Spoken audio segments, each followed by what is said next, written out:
Okay po, surrender na po sa ating Bible reading sa Deuteronomy chapter 29, 30, 31, and 32. So, habang po binabasa ko po itong mga chapter na to, may remind po sa akin na si Lord na awit na gustong-gusto ko rin po. No?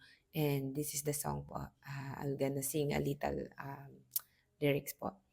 My heart desire is to bless your holy name. My heart desire is to lift you up today, even in the times of troubles, even in the times of trials.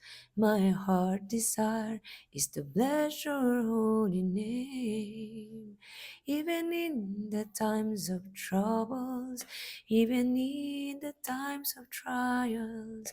My heart desire is to bless your holy name.